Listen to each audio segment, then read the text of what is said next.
AudiobookHomoPosterus, a novel, the story of a budding scientist who makes a time machine and journeys to 3000 plus AD. There, he happens to learn of the horrendous future the human race has in store. Written by Roy T. James. Part 2. Chapter 4. Inside the locale. I was given a cell, a tastefully furnished one, in the detention center. Of all things in the cell, what attracted me most was a mirror. I could see my thoughts reflected faithfully on it. I was amused. I thought of refreshments.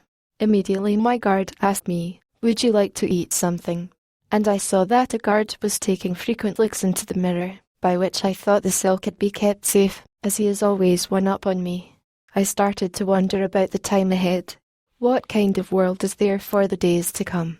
Why did this administrator think I was a fit one for experimentation?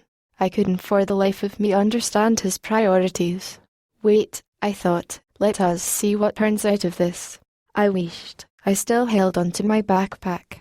My all-purpose gun was hidden deep within and I could have used it to try and escape if escape becomes a necessity, that is. It didn't seem very likely though. Time seemed to stand still.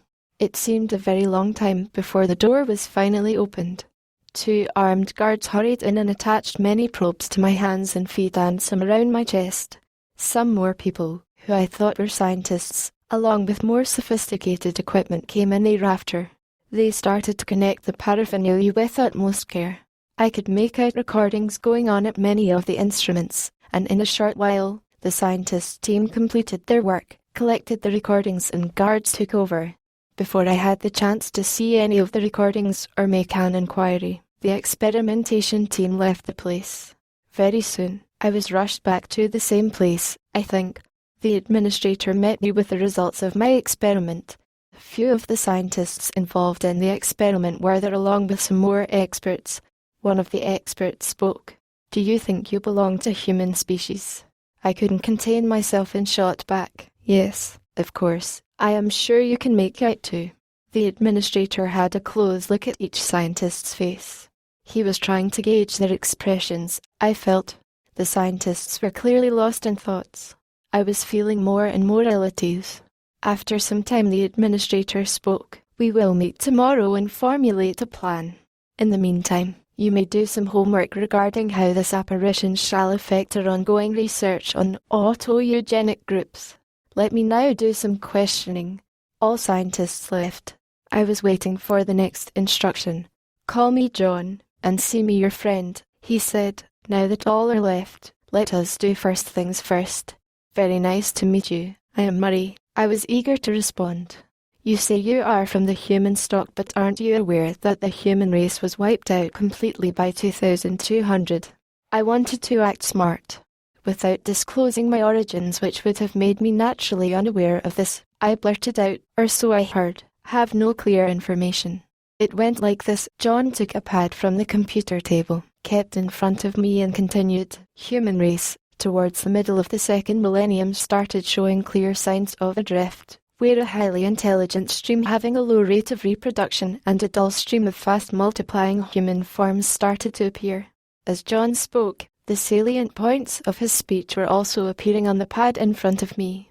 Maybe there was instigation, or there was a genuine reason. Humans of the fast multiplying stream was always at war among themselves and in a few decades managed to get eradicated completely. Perhaps there was a certain external influence too. The highly intelligent ones, I think, found their subsequent generations getting successfully reinstated as superhumans.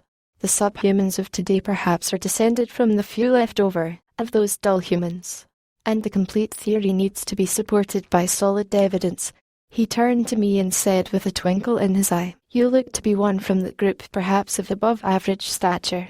You join me as a specimen. I'll permit you to stay here and enjoy superhuman comforts, helping me of course, in my research." My mind worked fast. Join him, earn his trust, and get help for my return journey. Displease him, and jeopardize my future. I chose the former. John perhaps read from my eyes. "Welcome to Super Earth," he gestured with open hands. "I am doing a project, a journey into the origins of superhumans." He started to explain his plans. The theories in vogue do not describe this in full, I believe. After a short pause, he continued. My particular query is about the mechanism of humans getting divided into two separate species, the superhumans and the subhumans, how exactly that could have happened, especially, what was the response of the subhumans? Also how early they were aware of such things happening in their society, and how they reacted. He turned and said, this is where you come in, your appreciation of the times, the main concerns that motivated the people of the times, and other events, if any, of significance, shall be of help to me. I looked at him in silent agreement. The scientists will visit you every day. He started with the actual plan. Though I have informed them that you are under close observation, they may conduct their own investigations. Please cooperate, of course, without exposing our research, and your successful departure rests on that. He took a deep breath. From what I just heard, my willingness to undergo any kind of experiment only became stronger. Whatever you want me to, I do, I replied in earnest. He took a small device which looked like a miniature cell phone and kept it close to the right side of his temple. After a few seconds, he spoke. First, I will update you on the history of superhumans and subhumans. Thereafter, we will go around this center, meet with people, both humans and subhumans. I will then administer you the automatic memory interface builder, which will take a few days. He paused. That is all. I couldn't hide my glee. No, he said, the last and the most interesting part will come now. We will download from your brain the final interface, superposition of archaic data from your past with your impressions of the present, which in all probability shall support my theories. As he was speaking, I could see that a small team of scientists, I thought, was approaching. 3 gentlemen and 1 lady. Meet Joe, Keenan, David and Tanya. John was exuberant. They will form a team in full. And note, he continued, each one of them is an expert in one's own field and will feed you with all necessary data. John then took out the miniature cell phone and kept on the temples of all 4 of us, each, for a period 2 to 3 seconds. I could feel as though I am attending a project presentation. I have updated you on the plan. Think over the proposed actions and come back to me with your queries, John told all of us. I found myself filled with a swarm of experiments and was trying to figure out my role. And so were others, each lost in contemplation. Any questions, gentlemen? John's voice shook all of us. None at all, said Joe, Keenan, and David. Tanya didn't say anything, kept her gaze quizzically at John. He turned to Tanya. I am including you specifically to establish the role of performance anxiety in modulating the social, behavioral pattern of the past generations, especially of the archaic period up to the Great Divide by 2200. And you being an expert in this field, kindly update all of us with our past and enlighten this crowd with the interesting features of human history. Tanya took out from her handbag a device quite similar looking to the miniature cell phone. This is an atomic mouse that is also a sidekick, she said, sensing the quizzical look on my face. As before, the sidekick was placed on the temple of each of us for a few seconds, satisfied herself that the update and transfer are over by the iris size, and declared aloud, now I will give a brief overview of her past, which will help you in assimilating the full history in the correct perspective. Take your sidekick. Noticing that I do not have one, she turned to John. By that time had already signaled for one. One of the guards surfaced with an atomic mouse, which she took, turned to me, and said, hold on to this. This is already loaded with required data. If during my lecture you face any questions or need greater elaboration, just enable this by pressing the button sign. The question will get stored along with the explanation from its memory. If an answer does not exist in memory, this will automatically refer to me and update itself. When will it update me? I couldn't contain my excitement. But wait, Tanya was looked quizzically at others. Have we tested its suitability with his brain? I was thinking about it, said John with his gaze fixed on Tanya. We will test after your lesson. Roger. Tanya went into action. The tip end of the sidekick turning green is the indication that it is ready to update you. After a brief pause, she asked, shall I start with the lecture? Ready. We all agreed and she began. About 4.6 billion years back the Sun formed from the gravitational collapse of a region within a large molecular cloud. Most of the matter gathered in the center, Sun, while the rest flattened into an orbiting disk that became the solar system. Mercury, Venus, Earth, Mars, Jupiter, Saturn, Uranus, Neptune. Collisions with other planets and meteorites made many changes like bringing water to Earth. About 3.6 billion years back were formed the first simple cells, oxygen-producing bacteria, followed by complex cells. About 1 billion years back multicellular life started appearing, and about 650 million years back started the first known identifiable division of timespan, the Ice Age. In millions of years, the Ice Age gets over, and with the formation of the ozone layer, more forms of life start to appear. Fish, amphibians, crab, reptile, and finally around 200 million years back mammals appeared, and the earliest humans started appearing about 4 million years back. Evolution took a more discernible path hereafter. Tool-making humans and the Stone Age began about 2 million years back. About 7,000 years back was the Bronze Age, followed by the Iron Age, 5,000 years back, and the Great Industrial Revolution began about 2,500 years back. Human progress was at its peak. They attempted to conquer their own and other planets, still they almost completely disappeared about 500 years back. Tanya paused. What matters to us more, Tanya continued, in this long history is the possibility of identifying various time spans, each with a predominant direction or style of growth. Rightfully termed as ages, we already can identify the Ice Age, Stone Age, Bronze Age, Iron Age, and what used to be known as the Modern Age. She briefly touched her temple with a sidekick and continued, Now gentlemen, I come to the more interesting parts of this talk. Giving a close look at the small audience once again, she went on, what is known to us as Modern Age, in fact, is a mix of two separate intervals. One stretch of time, where there is marked interest in having a rational approach to issues. Another stretch where the complete attention is towards the irrational. Since its beginning in the 15th century till about a century short of its end, rational thought flourished in the Modern Age. The last years of this age, however, is clearly noticeable by the proliferation of the irrational. Our task, John's voice rose, is to find a scientific explanation for this phenomenon. Remember, if it could happen to humans, it can happen to us too. And, forewarned is forearmed, John briefed us about his plan. We will divide ourselves into smaller teams and delve deep into human life in its entirety, to learn about them. I am interested in the environment, Joe said. The surroundings, as well as the living conditions, interest me a lot. Keenan immediately volunteered, I will deal with the physiological aspect, which will suit my medical background. David turned to me. What about you, Murray? Though I couldn't catch how he knew my name, I said, history is my favourite subject and I would like to trace their path across the last few millennia. Everything else, I will look after. David rose to go. John began his instructions. There will be a computer user interface in all locations. Whatever information you want, keep your sidekick on the terminal and think about the data. The sidekick will get appropriately updated. You can then download the data to your minds at your convenience. Remember, if you collect unnecessary data, the relevant agency shall be immediately notified. The action also shall follow immediately, and in many cases, I may not get the time or opportunity to intervene. So be careful. For your safety, I have programmed your sidekicks to ignore all forms of thought other than those about your selected subject area.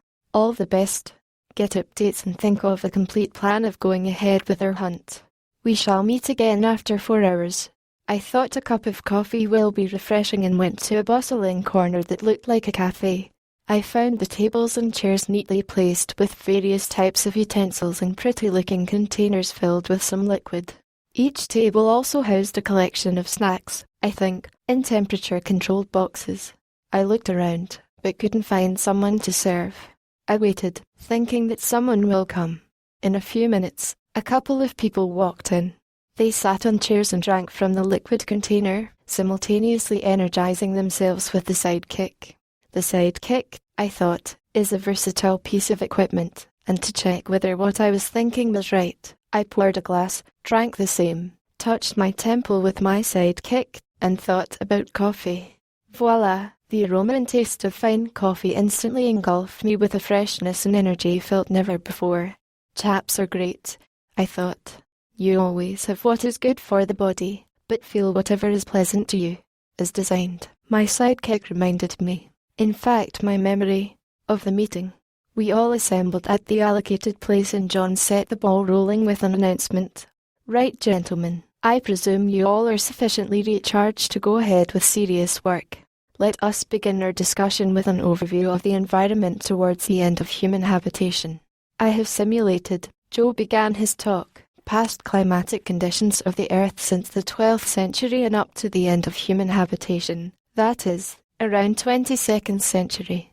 The prevailing weather on Earth was on a slow, but constant change.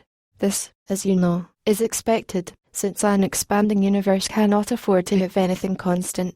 Understandable, John remarked. To shorten my talk, said Joe, concentrating on areas that have an unnatural air, one thing I observed is that throughout the period of time, from the 12th century, all living organisms have been showing the ability to adapt to the prevailing environment. However, as the race moved towards the end, there seemed to have been efforts to tinker with climate, adaptability, or both. As a result, humans would have been less and less at ease with the changing environment, in comparison to all other forms of life. Also, they would have been quite below par in adapting to the changed environment.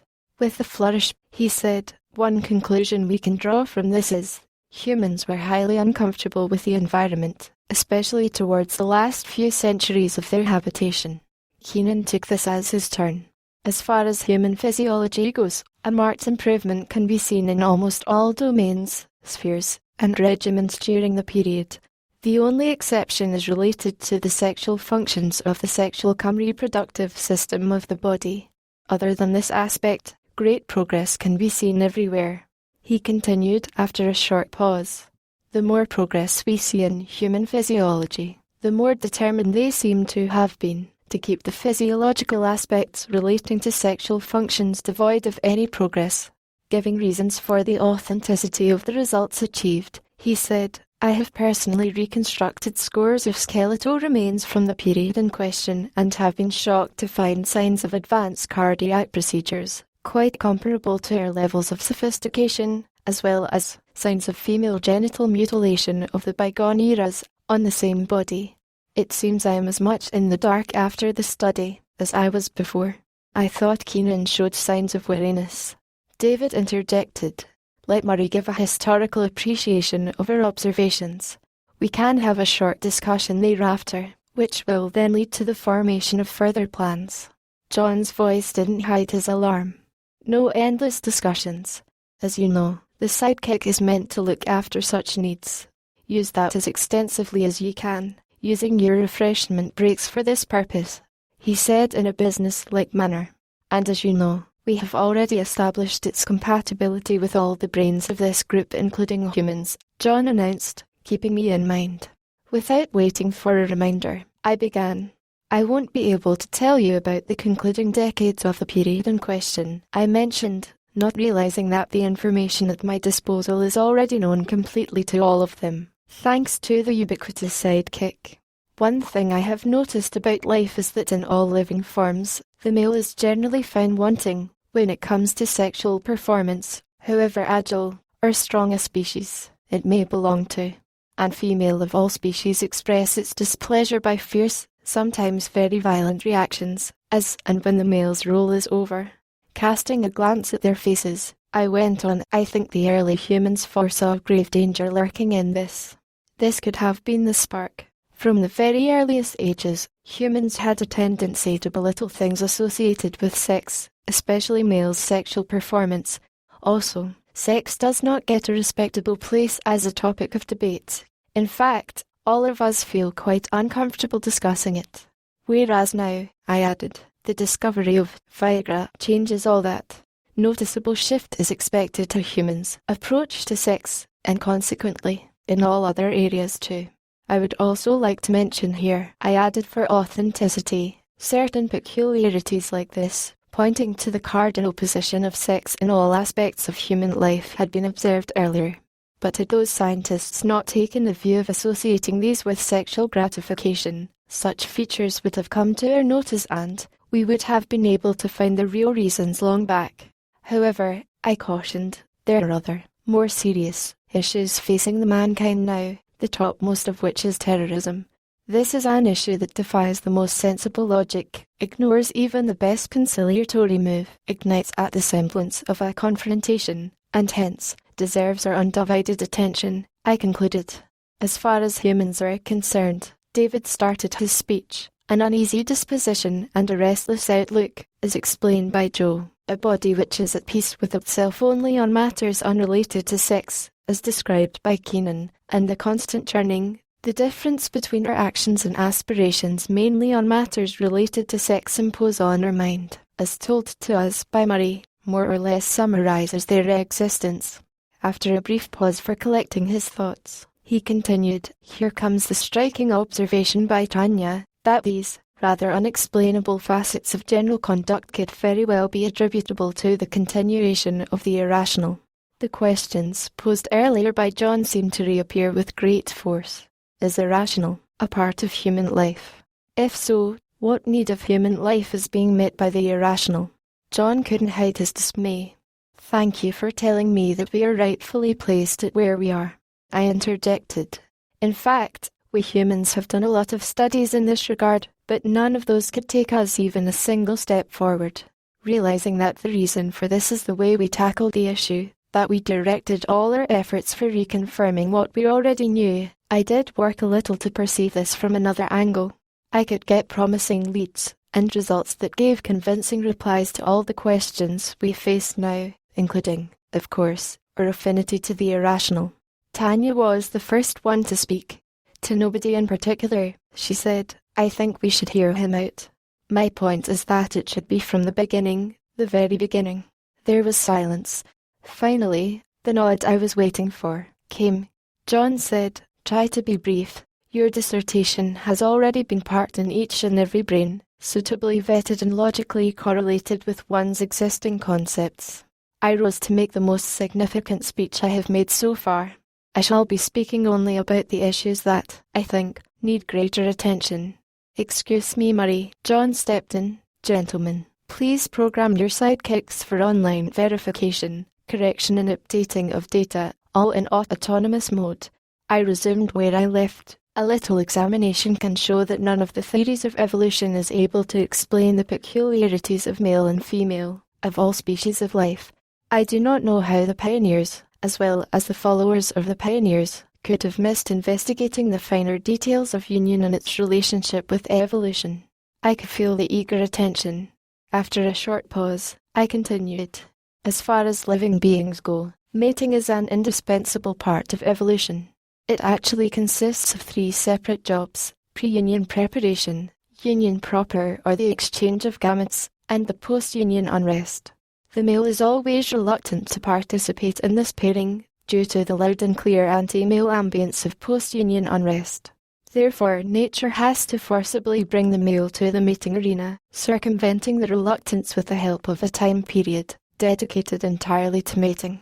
I think to be doubly sure, nature also offers many endowments through the female. But mating, however, remains a dreadful entertainment for the male. I saw all faces trying to digest in something for the first time, and proceeded with caution. Animals can escape from the dreadfulness experienced during the post-union stage of every instance of mating if evolved into a new species, which has some opportunities of allaying this dreadfulness.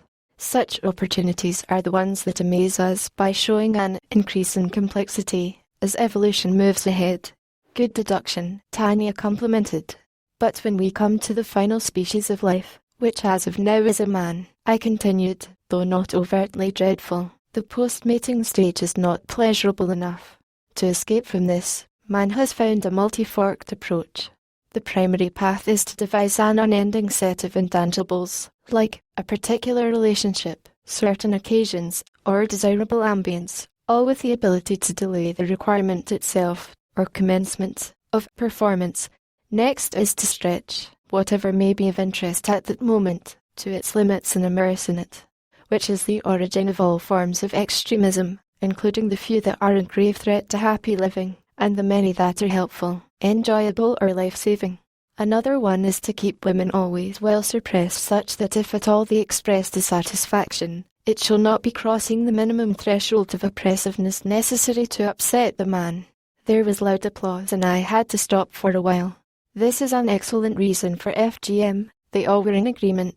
Now I am coming to the last part, most of which is my imagination, I told them. You see, the discovery of Viagra has introduced a major non-linearity into the smooth flow of evolution, by having the potential to bring its primary facilitator, the dread of the male-female union, under human whims and fancies. This will, in effect, render all forms of extremes redundant, and that shall cause many changes that are capable of easing the desire to evolve, shall rewrite the future of the species, and changes that are capable of moderating the fear of death, shall rewrite the present. In the interim, more acute reactions can be expected from all societies to events that are not in line with the norm, especially on issues involving women, primarily because of its long-standing effect. The popularity of the irrational will be at an all-time high, anywhere and everywhere. I concluded. We will take a break, an ebullient John said. Have some refreshments while the sidekicks work in tandem with their brains and the central library to arrive at the last days of human and the earliest information regarding the birth of superhuman. How exactly it happened, what enabled the transition and what all is there in store for the future. All of us headed towards the cafe. Now that we have a thorough understanding of the transition of humans to superhumans, let us exchange notes to bring us all to a comparable level, said John, when we reassembled after the break. I shall give the description I volunteered, which will give me an opportunity to check whether my understanding is correct, and, when I go back, I can try to introduce necessary changes to make the transition painless. John nodded. I am already aware of your intentions, and I was monitoring those along with your preparations. We will come to that later. Right now, you may please concentrate on our discussions. John was rather matter-of-fact. The transition, I began, of humans to superhumans seems to have begun by the end of the first century of the second millennium, if visually identifiable signs are anything to go by. The main contributing factor, as we have already seen, is the male's reluctance to perform as a male. But, over many generations of growing up in a world, which is full of lies and half-truths about all matters that are sexual in nature, humans seem to have been affected by a plethora of abstractions. These are so great in number, it seems, making such entities was one of the main businesses of the times. After a brief stop, I went on. These, though, were the tenets that could lead to large-scale violence and destruction, used to be celebrated as more valuable than life itself. These were also placed at prime positions in one's life, as patriotism, courage, virginity, chastity and other moral values.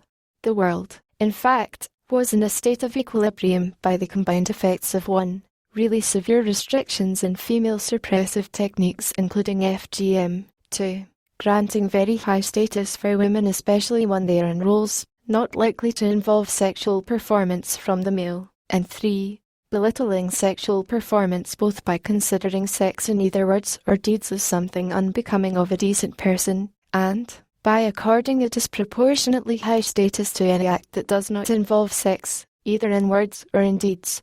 In a couple of moments, I continued, but, as the years passed by, later generations of humans seem to have forgotten the real reason behind these suppressive steps.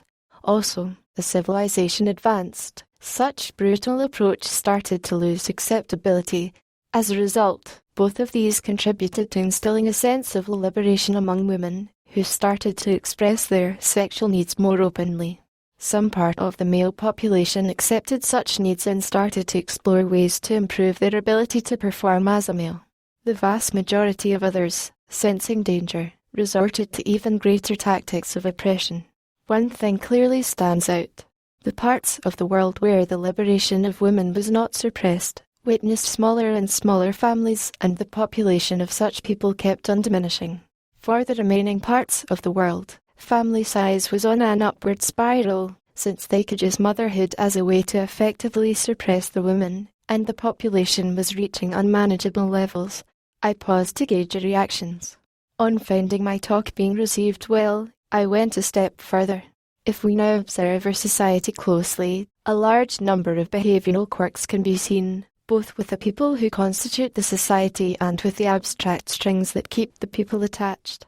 Human societies, especially of nations where suppression of the female flourish, are tightening their control over the citizens. In such societies, the much celebrated breed of freethinkers, iconoclasts, radicals and other forms of eccentricity that are beyond the limits set by each society, are notable by their absence. In societies where women are rather liberated, there always will be a great number of such eccentricities. What can we gather from this?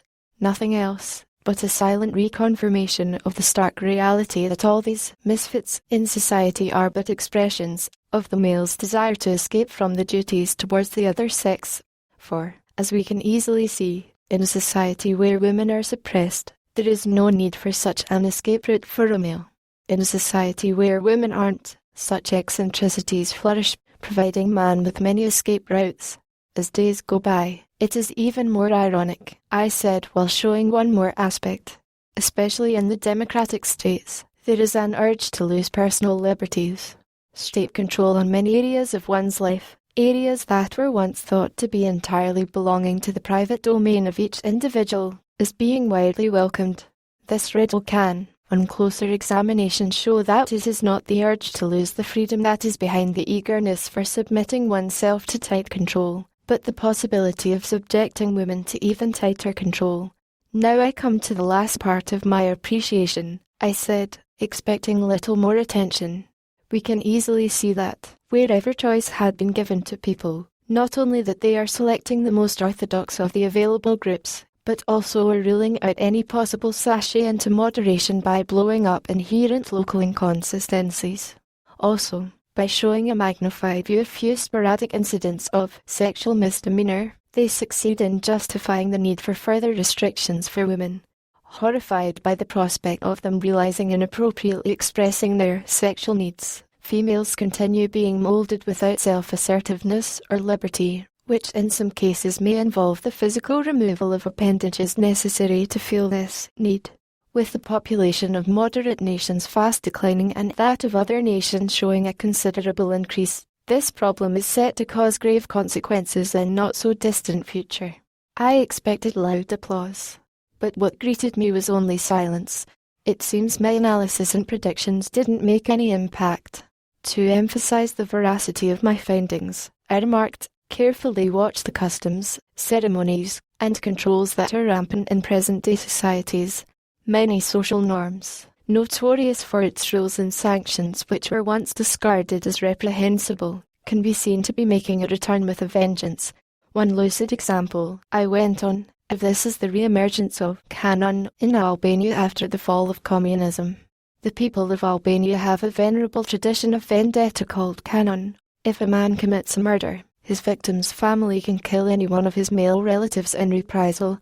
If a boy has the misfortune of being the son or brother of a murderer, he must spend his days and nights in hiding, foregoing a proper education, adequate healthcare, and the pleasures of a normal life. Untold numbers of Albanian men and boys live as prisoners of their homes even now. Another example can be seen in the wide and quick welcome the elimination of swimsuit round of popular beauty contests is receiving from every corner of the world, I added. The recent growth of female and friendly societies in many Eastern European countries, like Hungary, also can serve as still another example. To elaborate, quota provision for women in parliamentary office existed under the socialist government has been discontinued. Also, the U.S. Department of State report on human trafficking, 2013, identifies Hungary as a source, transit, and destination country for women and girls subjected to sex trafficking and forced labour. A law prohibiting women from wearing miniskirts, called anti-pornography legislation, Uganda. Revival of archaic and conservative approaches to whatever the question in hand, in whichever corner of the world, not to mention the flurry of female repressive laws, already existing in many countries of the world. The recent upsurge in maintenance of discipline in academic institutions can also be considered as examples. Note: many colleges have recently put a stop to any communication between male and female students without the permission of authorities. Greater restrictions are being imposed on female students regarding the use of common facilities like a library. This, of course, is largely approved by all, in the name of academic discipline. More than all this is the astonishment we all should feel at the eagerness with which people are coming forward to be identified with the traditional rather than with the progressive. If I may make an attempt to summarize, I wanted to make some final remarks. The stringent rules, especially aimed at introducing gender-specific temperance, like restricting mobility, curtailing freedom of expression and proscribing liberal attire for the female, are going to make a fast reappearance, notwithstanding the fact that states that are broad-minded are also the tolerant ones, and states where women are forced to cover themselves mercilessly are also the intolerant ones. The future is likely to witness harsher control on feminine attire. Undoubtedly, this is one area where both the opposing sides agree. And clothed as parental concerns, maintenance of decency, preservation of public order, fortification of morality, cultural uniqueness or ethnic individuality, these are being widely welcomed, anyone can observe. And this, I would like to remind you all, is only a harbinger of the highly intolerant and harsh tomorrows to come. Quite uneasy, the times ahead, we all need to note. It is possible that swimming itself might face elimination, if not swimsuit. What is your basis for such a drastic comment? Tanya inquired. An overall, global picture, my reply was instantaneous, can easily show that a considerably violent social atmosphere is rampant in most parts of the world. A lingering discontent that can flare up for the silliest reason could be identified as the distinctive feature of all societies, and this discontent is not likely to be recognized as such, having the appearances of societal turbulence like racial discord, religious hatred, class differences, or political instability. Also, we will be using those opportunities of reflecting on the apparent reasons, to the hilt, the actual cause, the lingering discontent, always taking a back seat. Added to this will be the huge prevalence of crimes against women. These, when compounded by the fear of catastrophic health problems and diseases that are sexually transmitted, is calling for urgent action. We all need to note, it is not at all difficult to comprehend the end result. Not only that the oppressive actions are bound to perpetuate, but also those repressive steps have attained a real, urgent and legitimate look. This calls for urgent corrective steps. Tanya didn't hold her feminine intuition, but couldn't but add, I think we all need to rest.